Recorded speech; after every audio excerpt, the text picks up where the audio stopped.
Ready to sail Virgin Voyages? I was too, until one mistake at Terminal V in Miami cost me 2 hours and nearly my sanity. Here's what I did wrong, and 10 other rookie mistakes you should avoid. Let's go.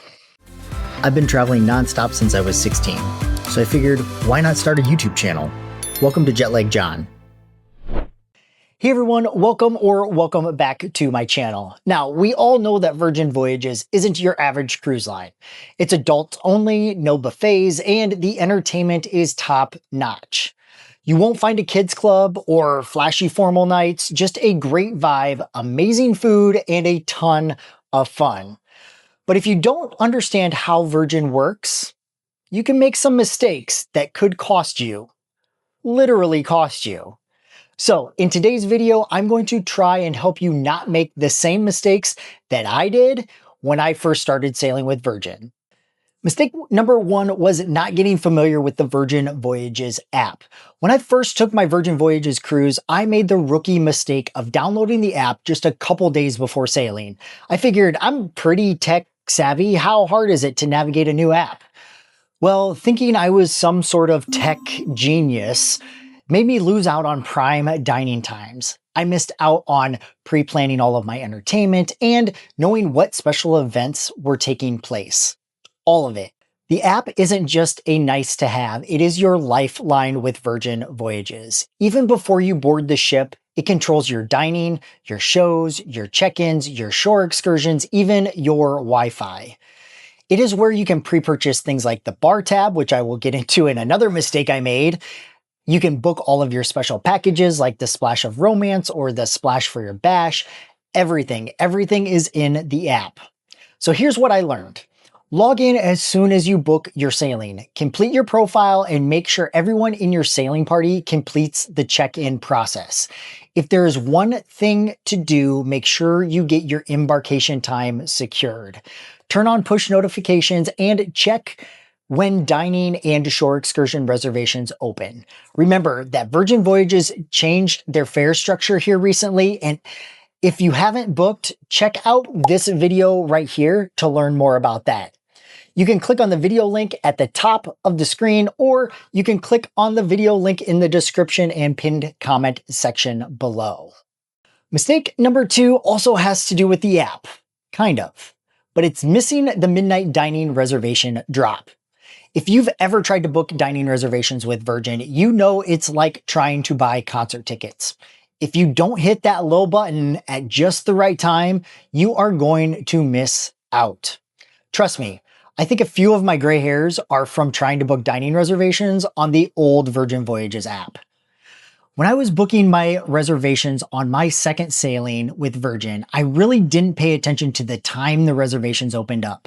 I just figured I would go to bed and book my reservations in the morning.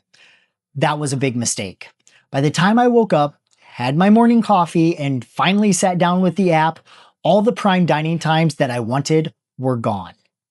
The mistake I made was not understanding that dining reservations open up at midnight Eastern time.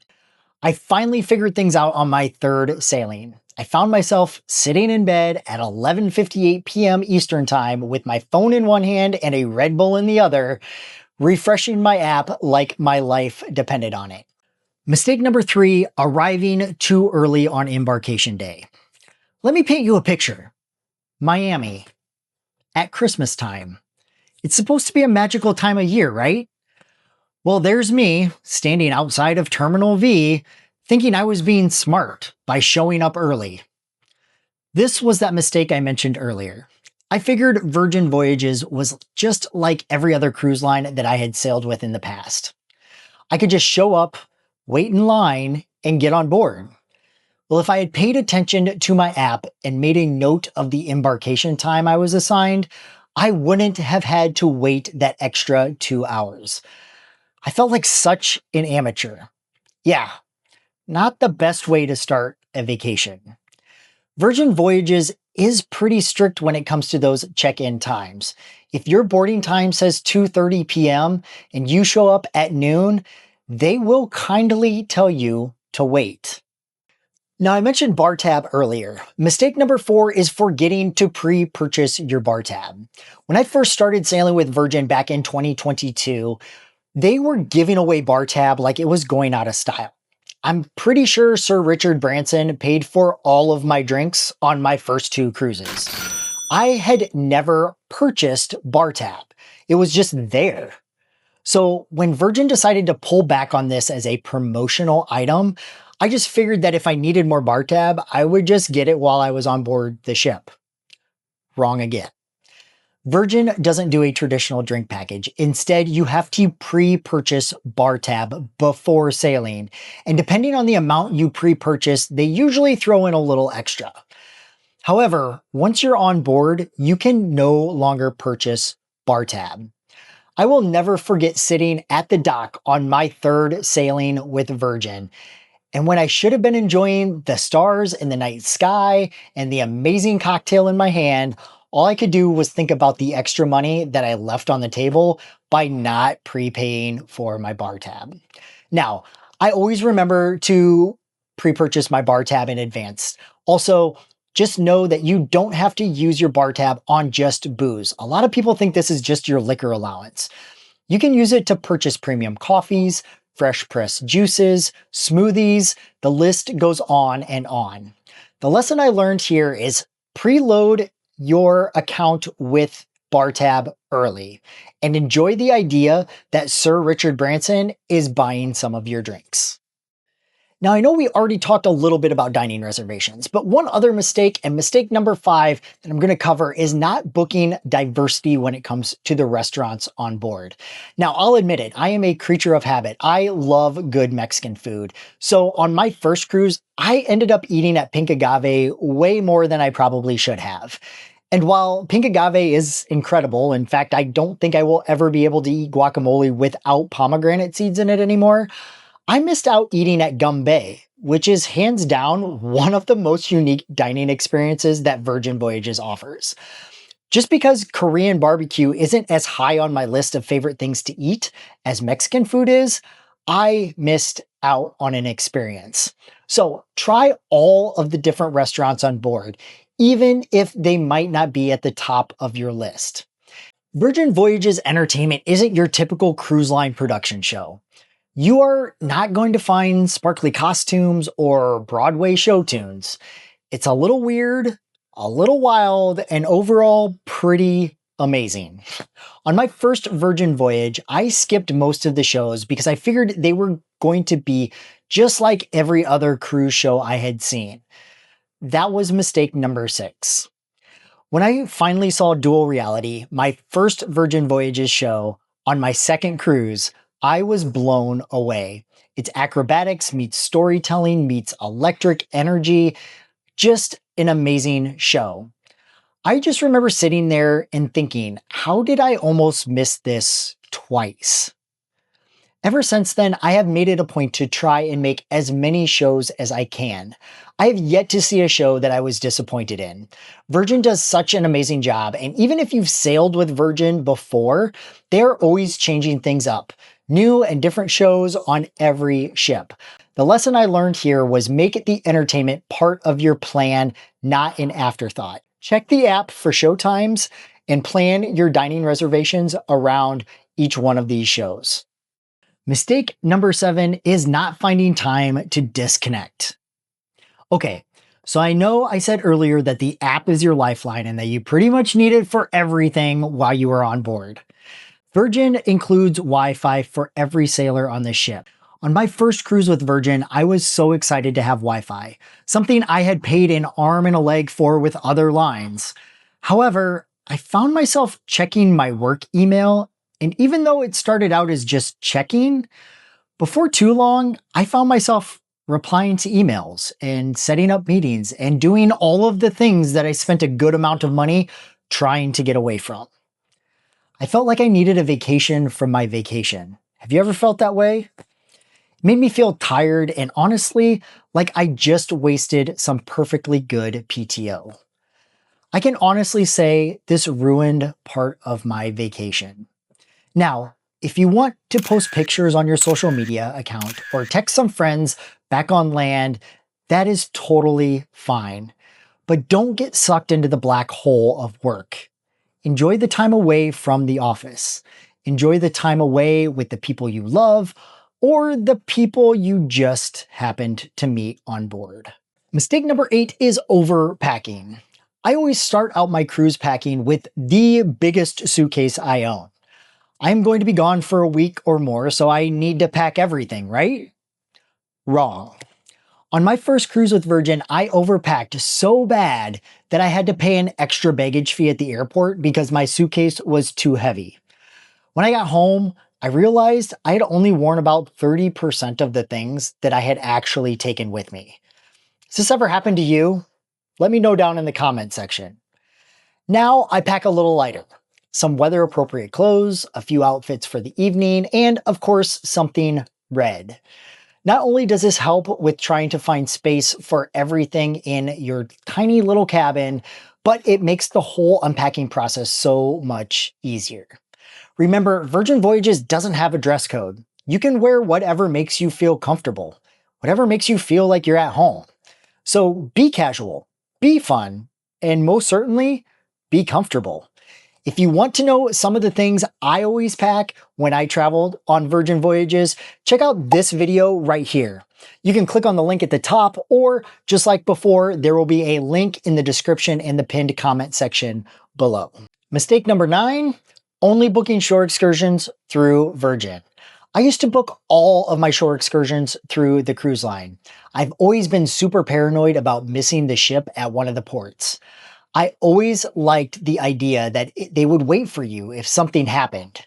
However, the more I have cruised over the years, the more I have found that booking shore excursions through the cruise line is convenient, but it comes at a pretty high cost. My light bulb moment was when I was in Tortola a couple years back. I'd always wanted to go to Virgin Gordo and see the Baz. I had heard so much about it and it looked like such an amazing experience. I was so disappointed when I went to the Virgin app and saw that all of the excursions that went to the Baz were sold out. I felt deflated, and something that I had really talked up in my mind was suddenly not even an option for me. I then came across a YouTube video that talked about a site called Shore Excursion Group. So I checked it out. I found the exact same tour with room for me to go, but also it was $90 less per person than what they were going to charge me through the cruise line.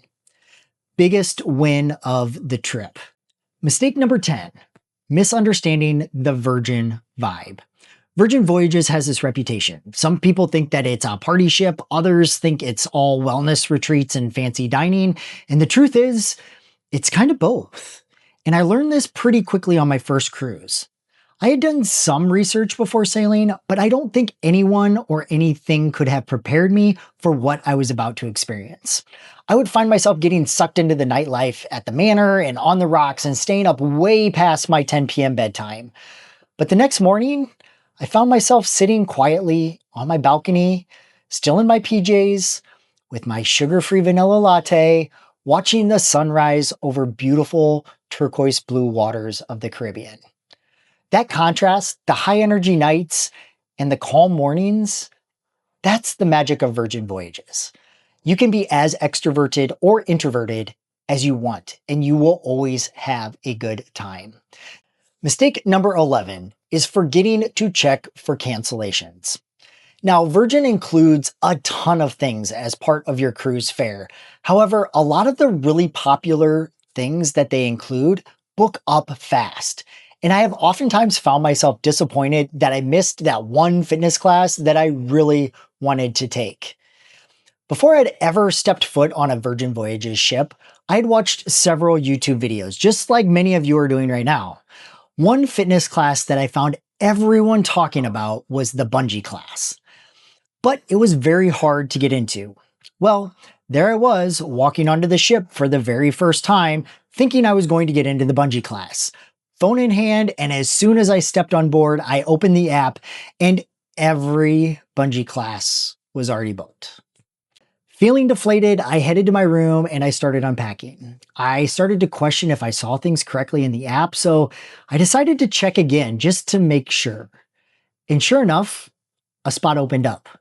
I booked it as quickly as I could. A big mistake that sailors make is not checking back on the things they really want to do. Even if it says it is booked or full or sold out, keep checking. A lot of people will book something and then later they find themselves double booked or maybe just too hungover to take that early morning yoga class and they have to cancel. When they do this, spots open back up. You can use this tactic not only for classes, but shows, special events like the grog walk, and even dining reservations.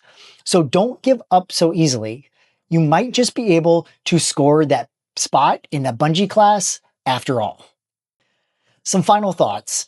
Each one of these mistakes can make or break your first or even your second cruise if you let it. Don't be like me. Learn how Virgin works. Know what to expect.